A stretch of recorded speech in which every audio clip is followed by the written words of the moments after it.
Nature کا کوئی creator ہے, نیچر خود یہ سب کچھ نہیں کر سکتی.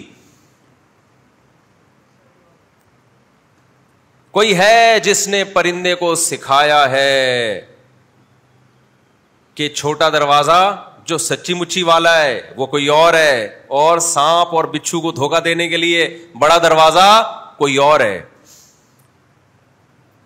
اور آگے چلتے ہیں ہم, اگر یہ سب انہوں نے خود اپنے آپ کو ایوالو کر کے یہاں تک پہنچے ہیں, بڑے بڑے سوالات ہوتے ہیں. آپ سمندر میں مچھلیوں کو دیکھیں, کچھ مچھلیاں ایسی ہیں جو بہت سست ہیں. دیکھو جو جانور سست ہوتا ہے نا قدرتی, یہ قدرتی میں اس لیے کہہ رہا ہوں کہ ہم لوگ وہ مخلوق ہیں جو قدرتی سست نہیں ہے, باقاعدہ ہمیں سست بنایا گیا ہے. کسی کو ماں باپ کی طرف سے سست بنایا جاتا ہے, کسی کو کلچر سست بنا دیتا ہے. ہم اتنے سست ہیں کہ ہم صبح اٹھ کے سب سے پہلے پتہ ہے کیا کرتے ہیں, آرام کرتے ہیں. ہم لوگ صبح اٹھ کے سب سے پہلے کیا کرتے ہیں, آرام کرتے ہیں. اس سے آپ ہماری سستی کا, کیونکہ سو سو کے ہم چونکہ تھک گئے ہوتے ہیں, لہذا پھر کیا کرتے ہیں ہم, اس لیے ہم سوتے ہیں. تو یہ سستی خدا کی پیدا کردہ نہیں ہے, یہ ہماری اپنی ہے. لیکن جو جانور اللہ نے سست پیدا کیے ہیں ان میں ان کی اسپیڈ ہی نہیں ہے, تو ان کے ڈیفنس کا نظام بڑا خاندانی رکھ دیا اللہ نے. اب دیکھو خرگوش بڑا کمزور ہے, اسپیڈ بہت تیز ہے.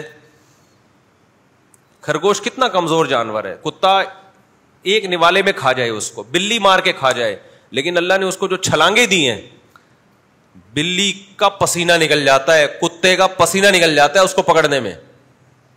دو پچھلی ٹانگیں اتنی لمبی دی ہیں, ایک جمپ مارتا ہے اور یہاں سے وہاں. کچھوا کتنا سست جانور ہے, کتنا سست جانور ہے.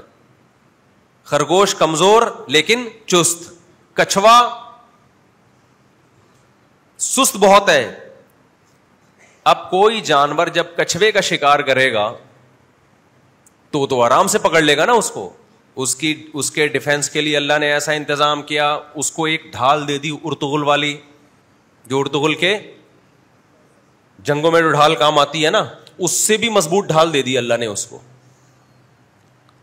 اور سب سے لمبی عمر کچھوے کی رکھی اللہ نے, 300 سال. میں تنزانیہ کے جنگلات میں گیا ہوں, 300 سال پرانے کچھوے. یونائٹڈ نیشن نے ان کی عمریں اس پہ لکھی ہوئی ہیں کہ یہ 300 سال پرانا ہے. اب لمبی عمر اللہ نے اس کو دے دی تو ہر کام اس کے سست ہو رہے ہیں, کیونکہ اس کے پاس ٹائم کیا ہے, بہت. جلدی جلدی کوئی کام نہیں ہے.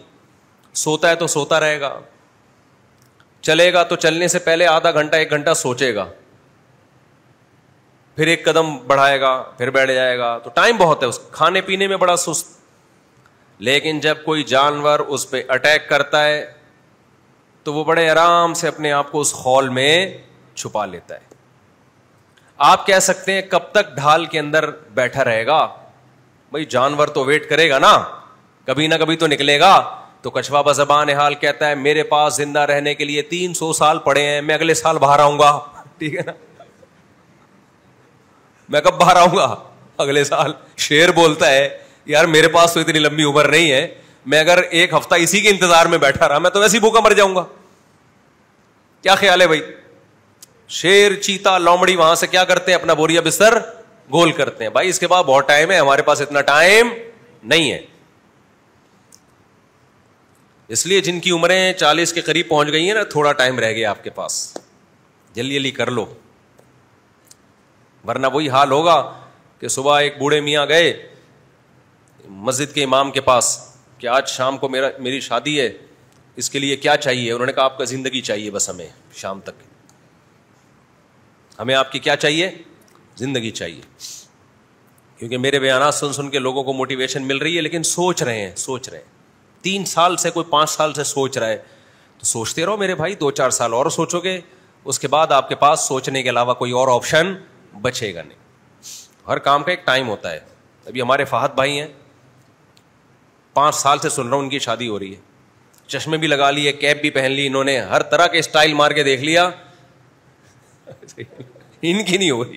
ترس گئے ہم, فیس بک پہ بھی آ گئے مختلف اسٹائلوں کے ساتھ.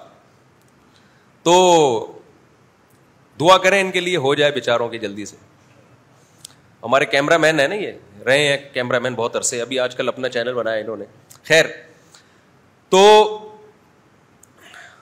نر کو کنٹرول کرتی ہے نا مکھیاں, یہ سارا کنٹرولنگ سسٹم یہ کسی کنٹرولر کے بغیر, بولو مینجمنٹ مینیجر کے بغیر نہیں ہوتی, کنٹرولنگ کنٹرولر کے بغیر نہیں ہوتی, کریٹنگ کریٹر کے بغیر نہیں ہوتی.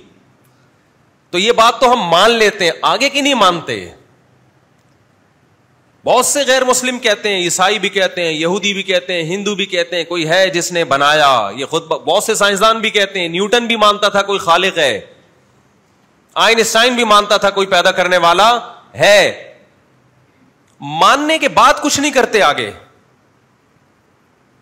ایک آدمی, ایک شخص ہے جس کو آپ ریسپیکٹ نہیں دے رہے, ایک بوڑھا آدمی ہے جس کو آپ ریسپیکٹ نہیں دے رہے, جس کو آپ عزت نہیں دے رہے, وہ آ کے کہتا ہے بھائی مجھے ریسپیکٹ دو, مجھے عزت دو, میں تمہارا باپ ہوں. آپ کہتے ہو کیا ثبوت ہے؟ کہیں جنگل میں گم ہو گئے تھے, اس نے ڈی این اے کروا لیا, اس نے جو ہے وہ گواہیاں دلوا دیں, اس نے پیپر لا کے دے دیے, نادرا سے ایف آر سی لا کے دے دیا, دیکھ بھائی تیرا نام ہے, سارے ثبوت پیش کر دیا. آپ نے کہا میں دل و جان سے مانتا ہوں کہ آپ میرے ابا ہیں, مان لیا میں نے, لیکن سلوک وہی ہو رہا ہے جو پہلے تھا. تو ابا کیا کہے گا, بیٹا میری محنت تو نے کیا کر دی, میں اتنی ڈی این اے کروا دیا میں نے اور اتنے دلائل کے انبار لگا دیے, تیرا ایٹیٹیوڈ اب بھی ویسا ہی ہے جیسا پہلے تھا. تو کوئی فائدہ ہوا ایسے ابا کے ماننے کا؟ سمجھ میں آ رہی ہے بات کہ نہیں آ رہی ہے؟ اور آسان مثال دیتا ہوں, ابا والی سمجھ میں نہیں آئے گی. آپ کی بیگم نے کیا کہا کہ بھائی, آپ نے بیگم سے کہا بیگم چائے بنا کے پلا دو, بیگم نے کہا عورت پر شوہر کی خدمت, آج کل یہ نئی مارکیٹ میں ایک چیز چلی ہے, عورت پہ شوہر کی خدمت واجب.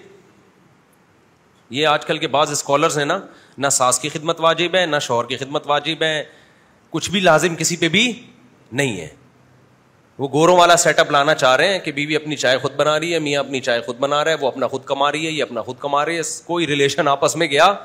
اور بعض لوگوں نے یہ بھی کہنا شروع کر دیا ساس سسر کا اسلام میں کوئی رشتہ ہی نہیں ہے.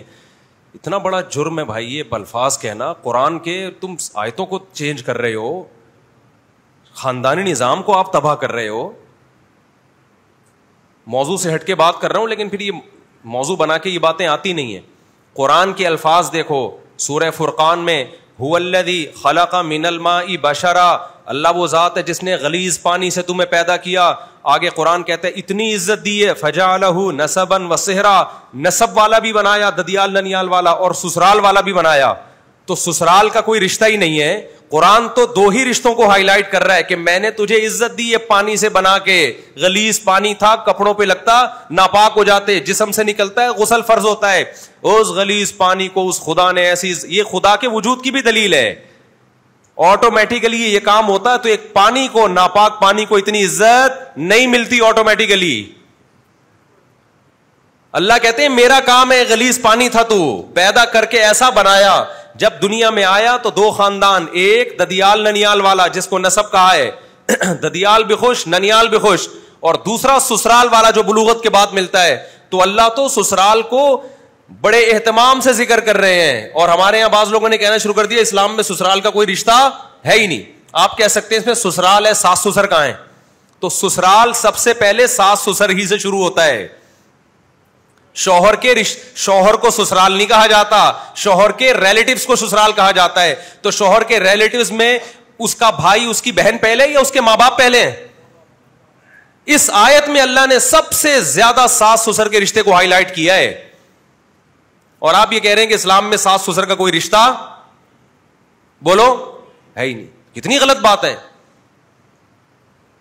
اور پھر صرف اسلام نے ساس سسر کا رشتہ برائے رشتہ نہیں بنایا کہ یہ ایک سسرال رشتہ ہے, اس کے احکام بھی جاری کر دیے.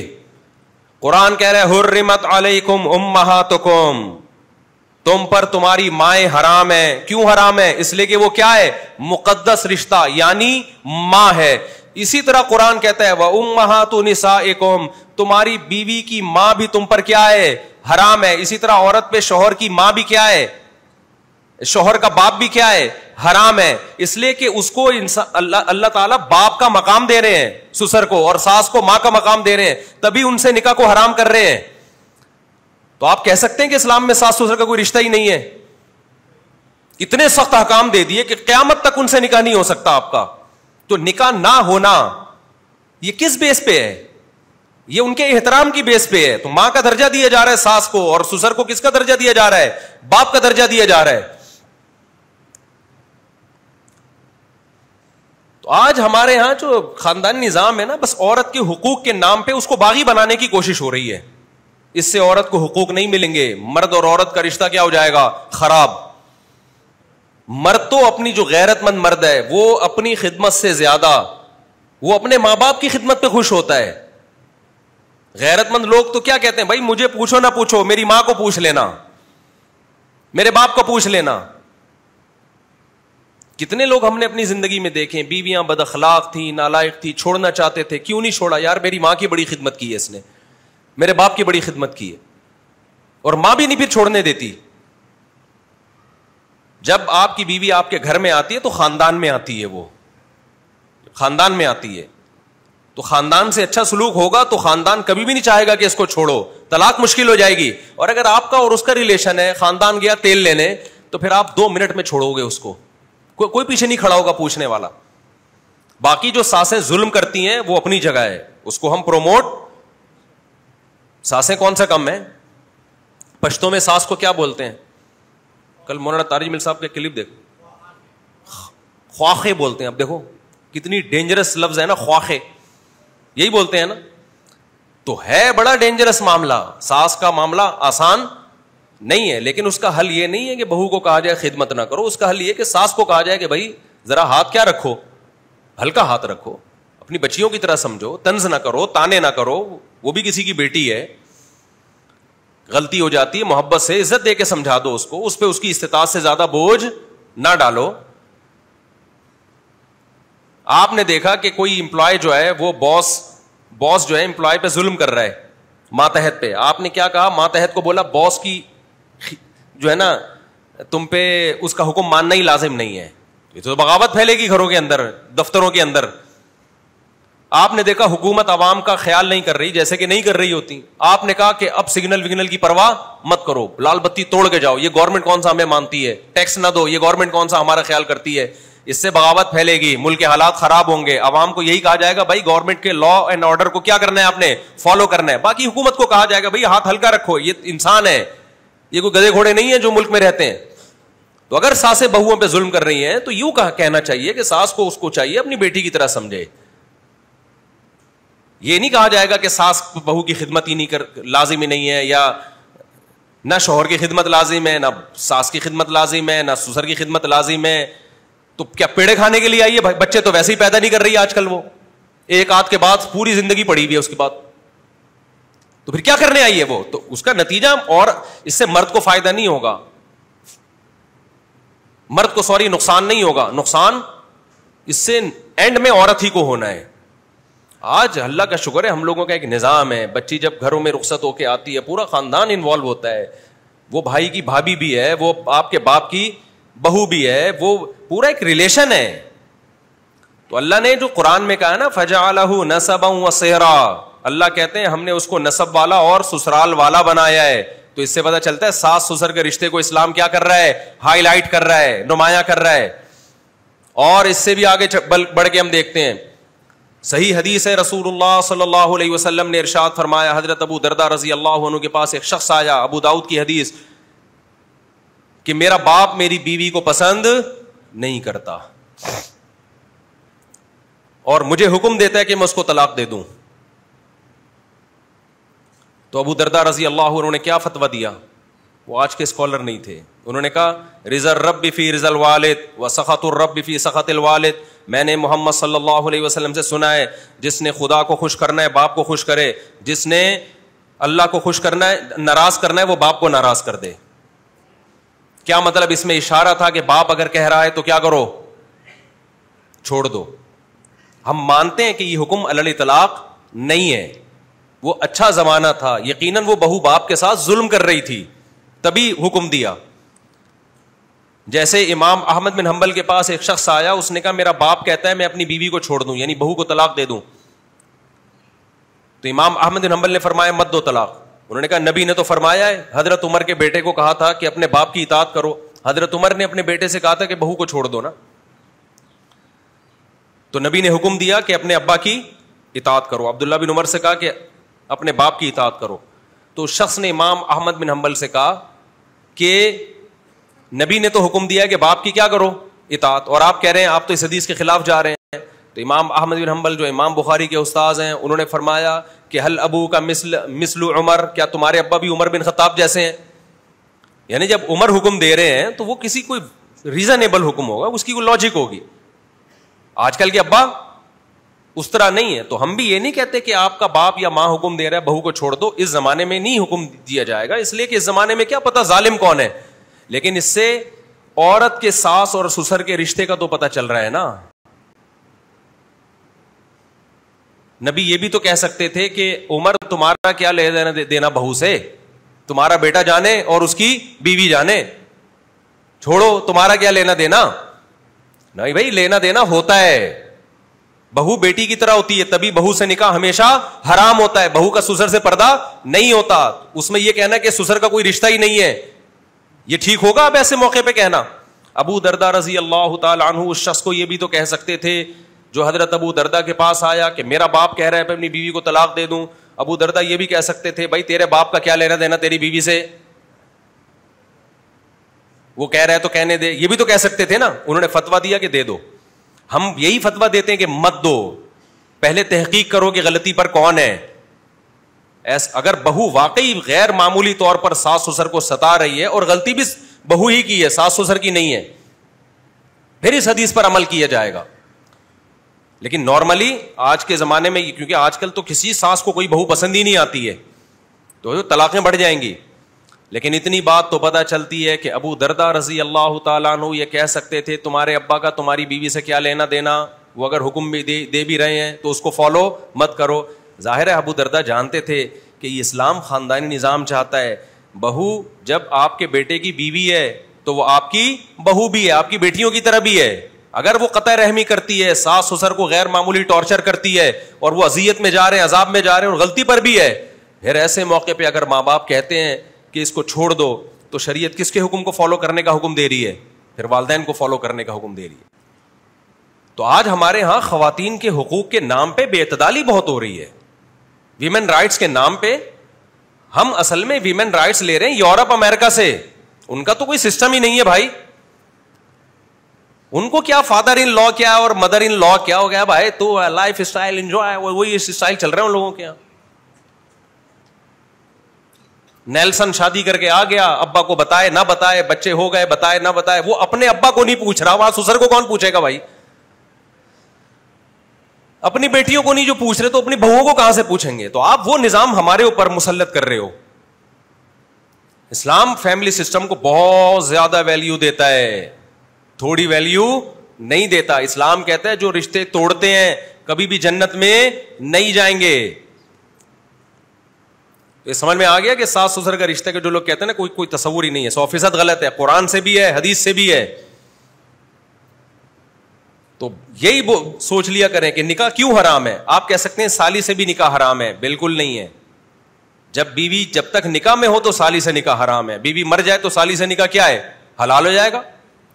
لیکن بیوی مر جائے ساس سے نکاح پھر بھی حلال نہیں ہوتا. شوہر مر جائے اس کے باپ سے نکاح پھر بھی حلال نہیں ہوتا. تو اس کو اللہ نے ہمیشہ کے لیے ابا بنا دیا ہے.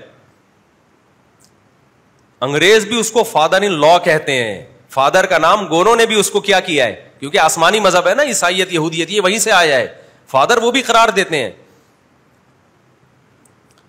تو خیر ہم اپنے موضوع کی طرف آتے ہیں, کیونکہ بیچ میں یہ چیزیں میں سنتا رہتا ہوں نا, کبھی ادھر سے کوئی کلپ آ گیا, کبھی ادھر سے کوئی کلپ آ گیا. گھروں میں لڑائیاں, بہویں آج کل ویسے ہی کنٹرول سے باہر ہیں. وہ جب اس طرح کے اسکالرس کے کلپ سنتی ہیں تو بالکل ہی کنٹرول سے کیا ہو جاتی ہیں, باہر ہو جاتی. پھر بھی بتا دوں ایسا نہ ہو کہ کوئی ساسیں چنگیز خان بن کے اور بہوؤں کو گٹولے کی طرح, کیونکہ ساسیں بھی کم نہیں ہیں. وہ ایک آدمی تھی نا, اس کی ساس بہت خطرناک تھی, تو وہ کسی کو بول رہا تھا بم ہے. تو اس نے کہا تیری اماں کون سی کم ہے. وہ جو ساس تھی اس کی اماں کسی کی, وہ خود ایک کیا ہے, بم ہے. تو ہم بھی اسی سوسائٹی میں رہتے ہیں, ہمیں پتہ ہے ساسیں کیا کر رہی ہوتی ہیں, تو ایسا نہ ہو کہ سانسیں زیادہ ہو جائیں, اعتدال سے. اور دوسری بات یہ کہ جن گھروں میں کام کاج کا رواج ہی نہیں ہے, یہ متوسط درجے کے گھروں کے مسائل ہوتے ہیں. جو بہت مالدار گھر ہیں ان میں تو کام کاج کا حساب کتاب ہی نہیں ہے, ان میں عرف کے مطابق چلیں گے. اب آپ نے شادی ایسے گھرانے سے کر دی کہ لڑکی کے ہاں وہ خود گھر میں کام کاج کا رواج ہی نہیں تھا, لڑکیوں میں کام کاج کا گھر میں رواج ہی نہیں تھا, نوکر چاکر ہوتے تھے. اس نے کبھی آج تک گھر کے برتن نہیں دھوئے, کھانا نہیں پکایا, بٹن دبایا پیزا آ گیا, بٹن دبایا برگر آ گیا, بٹن دبایا نہاری آ گئی. لینڈ لارڈ گھروں میں ایسا ہی ہوتا ہے نا. تو وہاں پھر ٹھیک ہے بھائی, وہ اگر رخصت ہو کے سسرال میں آئی ہے تو پھر نہ ساس اس سے کام لے گی نہ شوہر کام لے گا, بلکہ شوہر اس کے لیے ایک بٹن لا کے رکھ دے گا. سمجھتے ہو؟ لیکن ایسے لوگ تو کم ہی ہوتے ہیں نا جو اتنے ہائی لیول کے ہوتے ہیں, تو ان پر پھر لازم نہیں ہے اس کے لیے گھر کے کام کاج. وہ کہے گی ہم نے اپنے باپ کے گھر میں نہیں کی ہے, تم ہمیں پتہ نہیں. تو ہمارا تو اسٹائل نرالا ہے, نوکر رکھو. تو وہاں تو پھر علماء نے لکھا ہے کہ اگر وہ لڑکی جس گھر میں رہتی تھی وہاں نوکر چاکر ہوتے تھے تو پھر شوہر پر بھی لازم ہے کہ وہ نوکر چاکر کا یا تو خود ہی نوکر بن جائے یا اس کے لیے نوکر کا انتظام. جو اسٹینڈرڈ ہے نا اس کا, تو اسی اسٹینڈرڈ کی لائف دینی پڑے گی اس کو. آپ نے رائل فیملی میں شادی کی تو پھر رائل فیملی والے ہی آداب ہوں گے. آپ نے شادی کر لی کسی بہت بڑے کوئی وزیر کی بیٹی سے, تو پھر آپ گھر میں لا کے پوچھا لگوا رہے ہیں اور میرا بیان سنا رہے ہیں کہ بہو پر خدمت واجب ہے, پھر یہ غلط ہوگا. کیونکہ قرآن کہہ رہا ہے عاشروہن معروف, جو معروف طریقہ ہے نا اس کے ساتھ ان کے ساتھ پیش آؤ. تو جو بھی اسٹینڈرڈ جس کا لیونگ اسٹینڈرڈ ہوتا ہے اس کو وہی لیونگ اسٹینڈرڈ سسرال میں بھی ملنا